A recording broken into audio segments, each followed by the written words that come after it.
everybody, we are still here at Luck, but with Orion Weldon, and he has some stuff to tell us about what's been going out here on the property.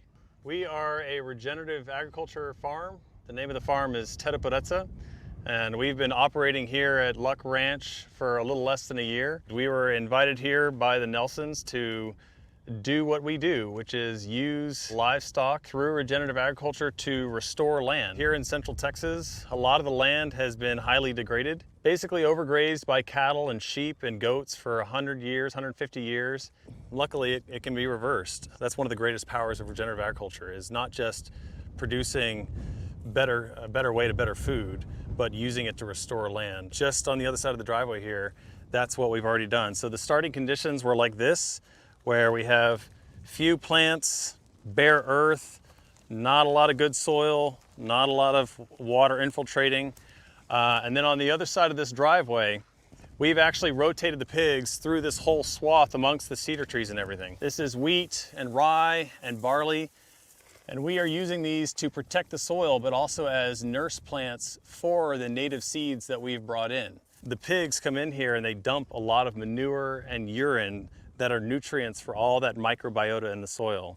And then as these die out, the natives will take over and you have restored prairie, and then you can start bringing cattle and sheep back in and doing this biomimicry that used to happen all over the grasslands. We use heritage breeds in all of our different programs. The pigs, the hens, the sheep, they actually work really well in concert with regenerative agriculture because regenerative agriculture is a pasture-based system. So in this area is a part that you guys haven't seeded yet, correct? Exactly, and I have to give a lot of warning to landowners when we start, because pigs are shockingly destructive, right? So when the pigs come through, it looks like a moonscape, right? They're just gonna destroy everything. But the nutrients that they brought, is in there in the soil. And so as soon as we use those cover crops, they come in there and they eat it up and it's all in there and they just take off. That's amazing. And we're very passionate about food waste. We pick up from 4 different Whole Foods stores every day. We pick up between 1,500 and 2,000 pounds of food waste. Oh, wow. Every single day. These just do incredibly well through the cold, through the heat, and they're very comfortable in pasture. They're comfortable having piglets out at the base of the trees and things. And they work really well for everything we're trying to do.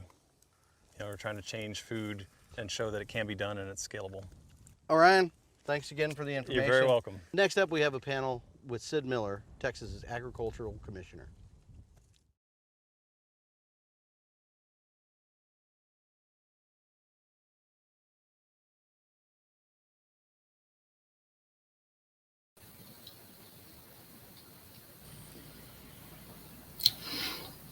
Hi, welcome to our Hemp for Texas Victory discussion with Texas Agriculture Commissioner Sid Miller.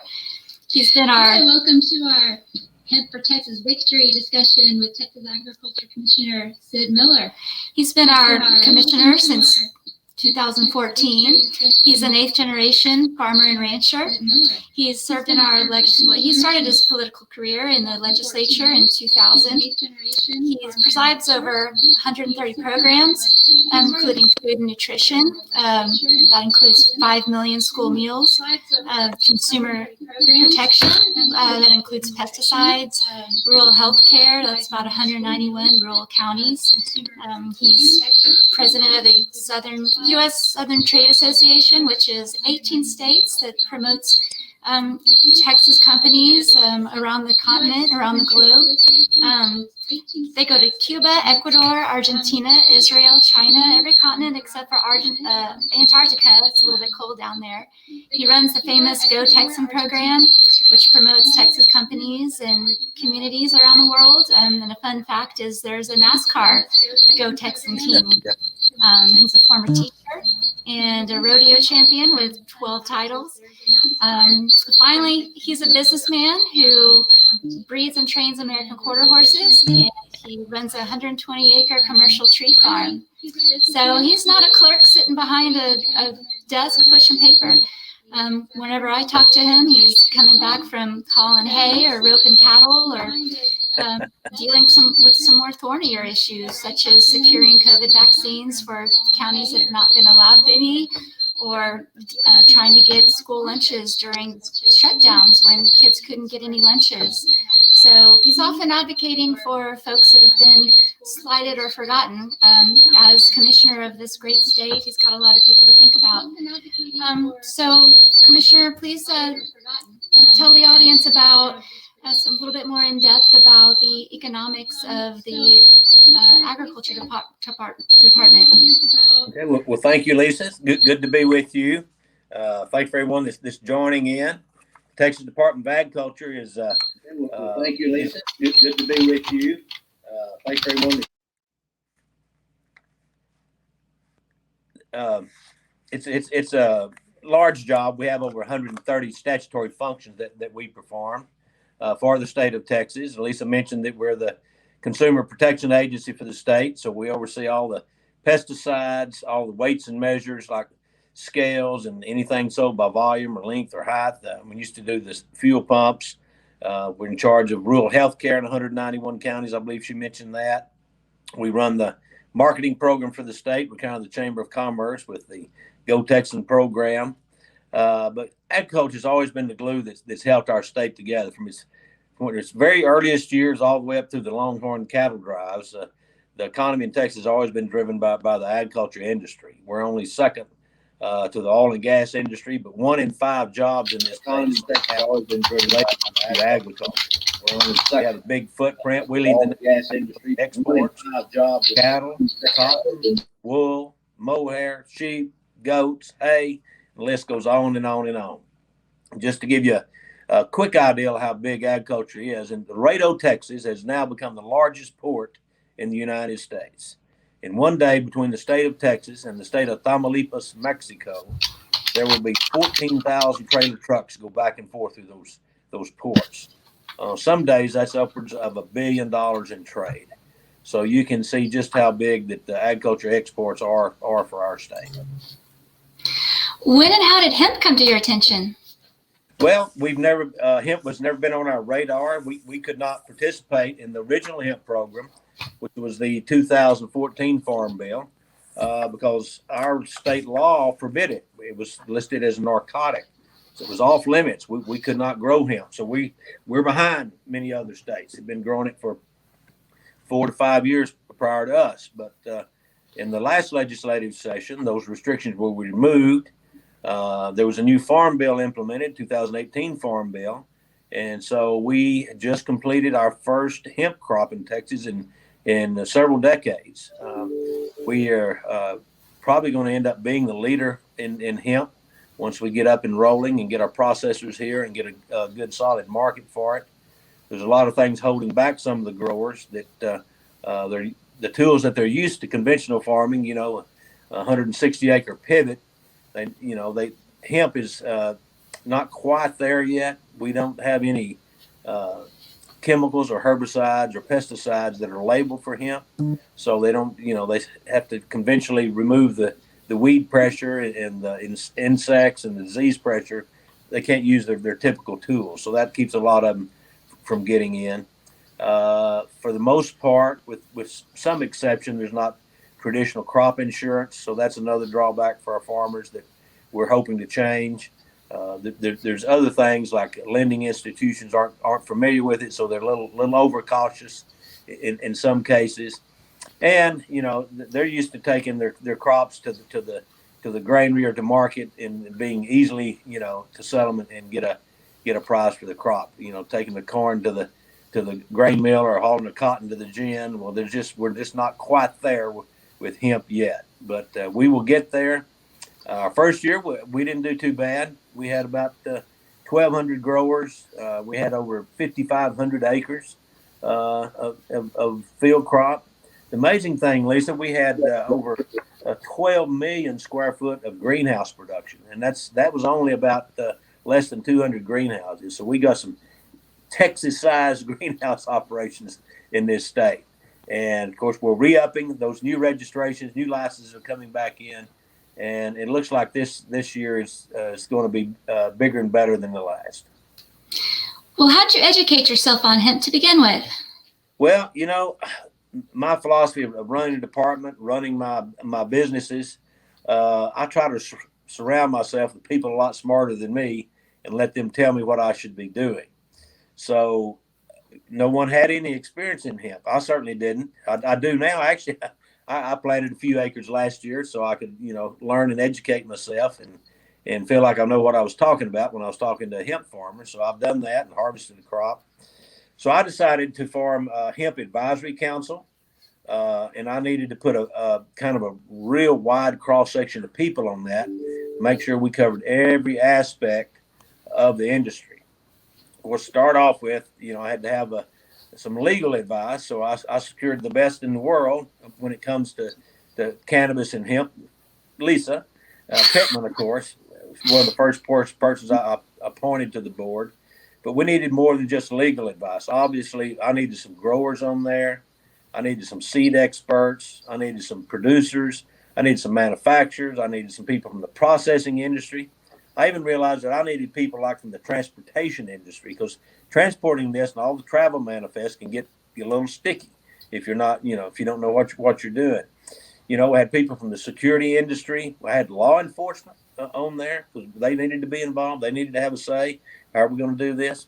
We had people from the hemp lobby industry on there. I know people that, give lobbyists a tough time, but I decided it would be good to have them on there.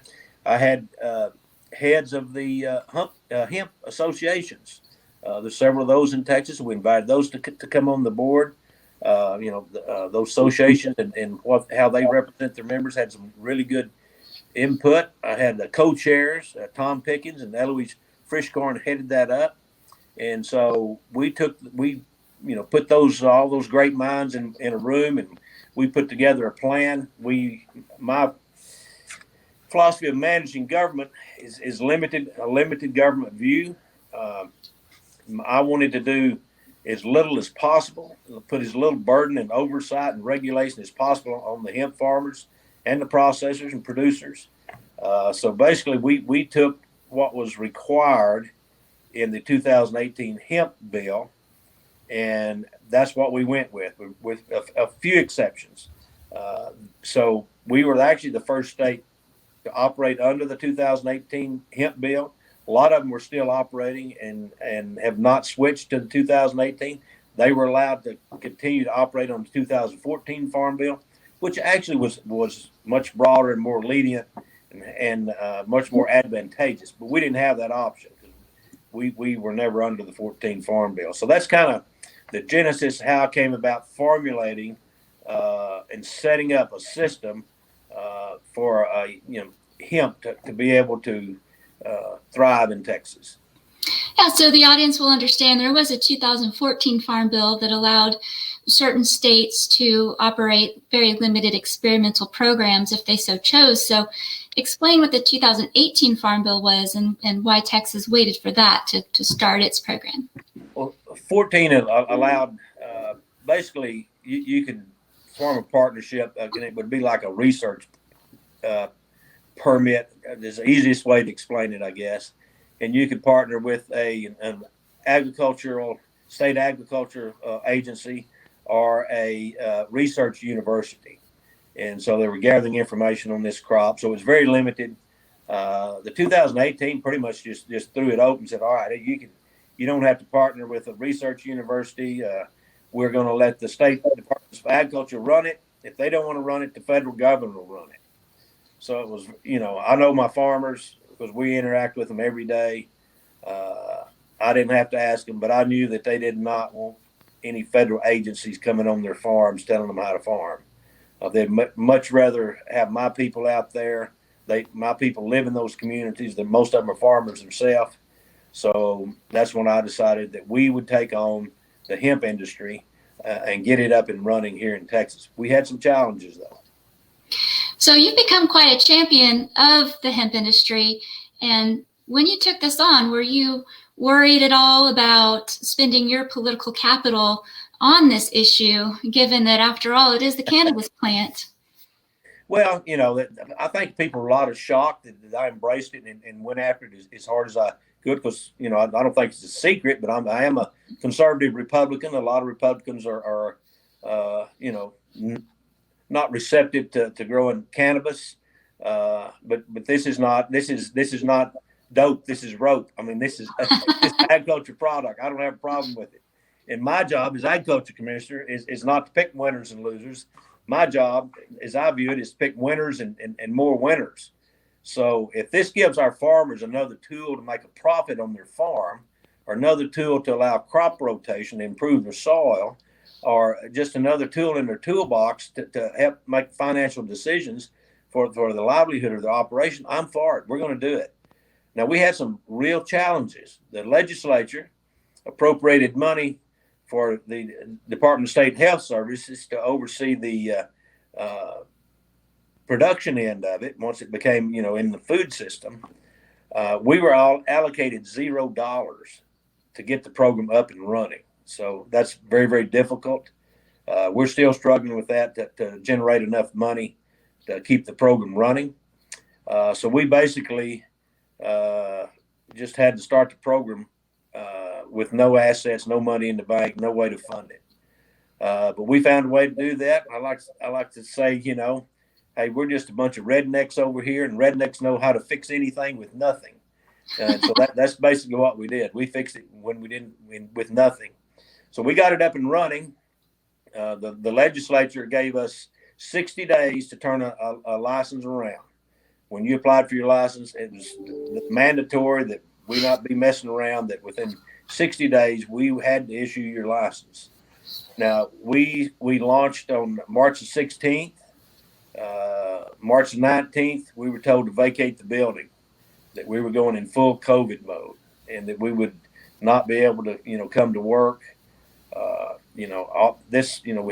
We had to develop our own programming, our own system. I mean, we had to start this one from scratch.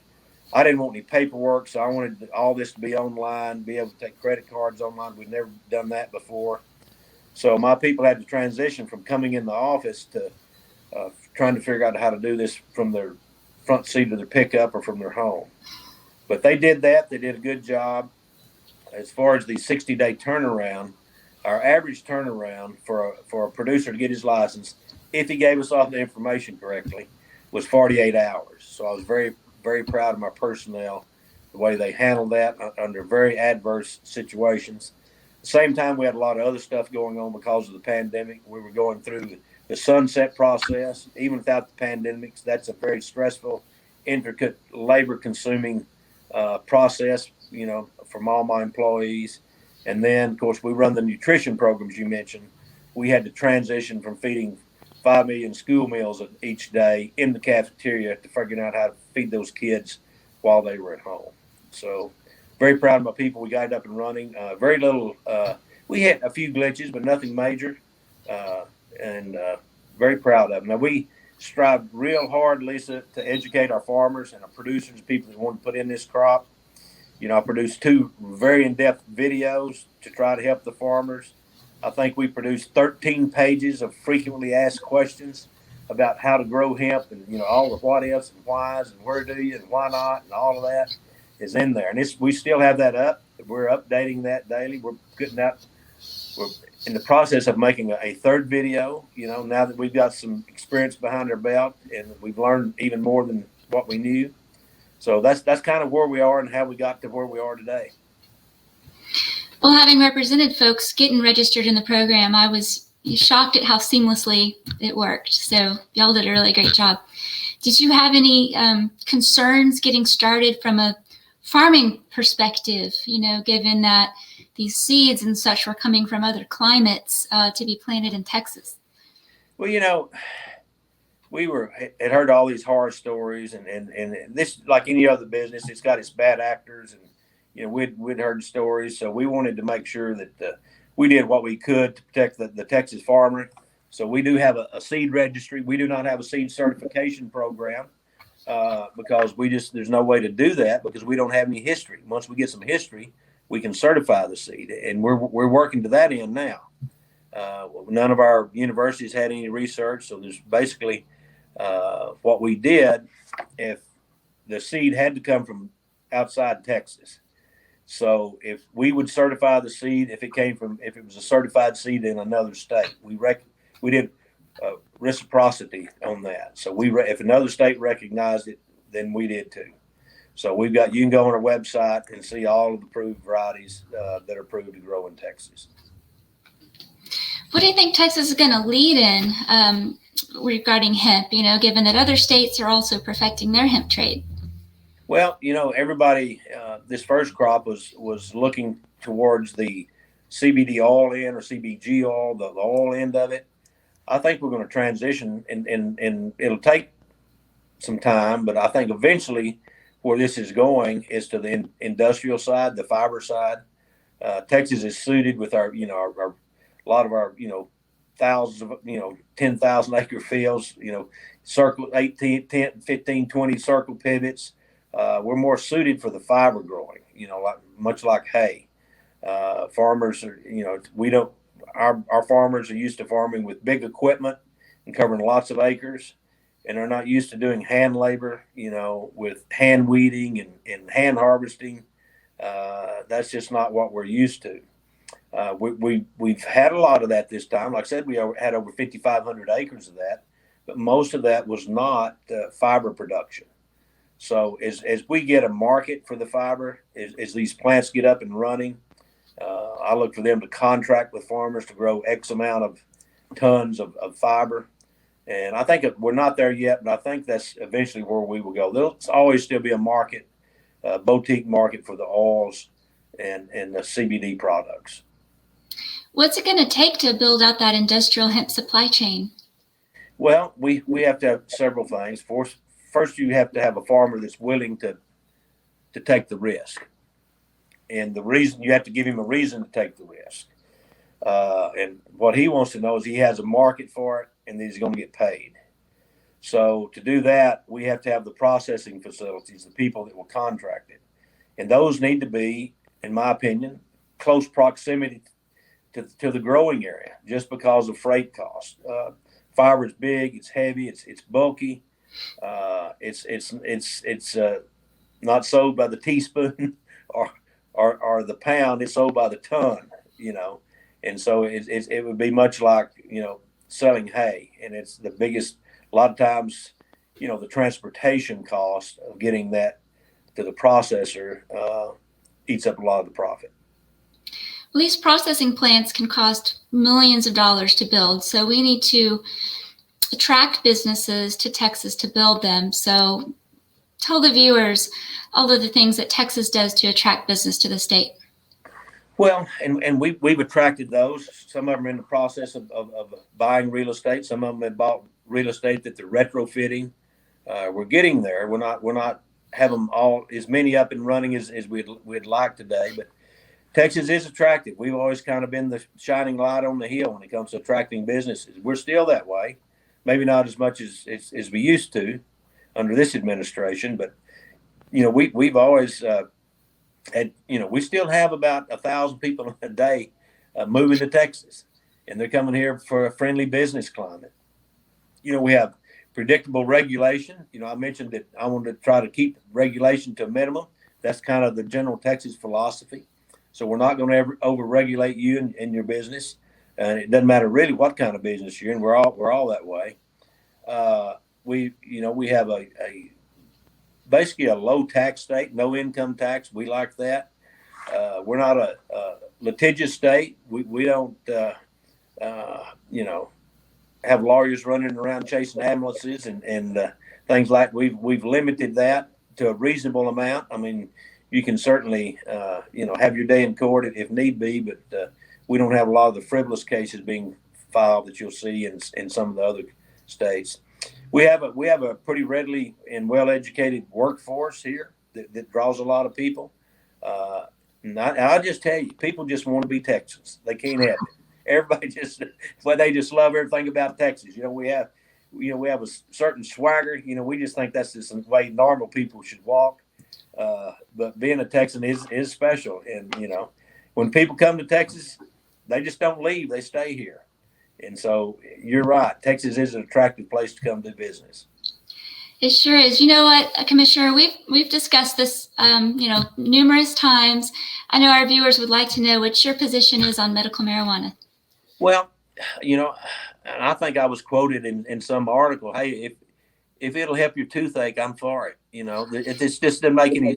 You know, I use this term called cowboy logic, and other people call it common sense, or you'll call it whatever you want. But if we have a product here and it doesn't do any harm, and all it can do is good, and it can relieve somebody's pain or somebody's symptoms or somebody's disease or their anxiety or their sleepless nights or whatever, why wouldn't we do that?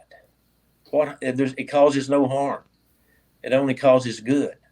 So I'm for that. I don't know why. You know, Cowboy Logic says, who would be against that? Who doesn't want people to get some relief and help? I mean, it's the compassionate thing to do, right? So that's, you know, yeah, I'm perfectly fine with that. We still restrict it, overly restricted here in our state. Each year we take a few more bites of the elephant. We hadn't ate the whole elephant yet. That's the problem. We're just getting started on it, but this legislative session, which will be over in about 30 days or so, they're nibbling around, adding a few more, this and that, but it's not where it needs to be to help a lot of people. Well, somebody from the audience wants to know if you take another step farther than that and take a step onto Willie's bus.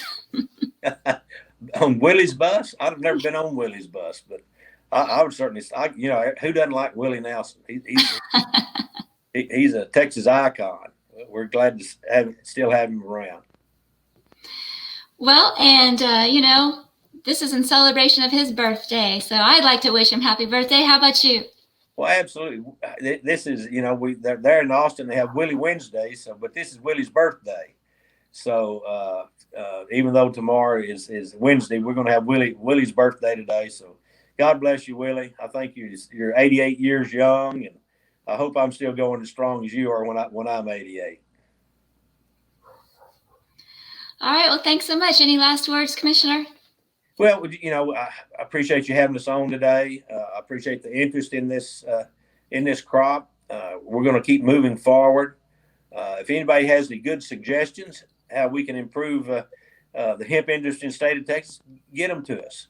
Shoot us an email, texasagriculture.gov. If any of you out there are thinking about producing hemp products, take a look at our Go Texan program. We'd like to help you market that. It's very good program. We can help you get your products to market. If you need information on growing hemp or how to get into business, or a referral to some of the experts, we've got about 30 people on our advisory board. Any of those people will be willing to help you. So anything that we can do for you, you just let us know. We're here for the producer and the consumer. All right. Thanks so much. Thank you.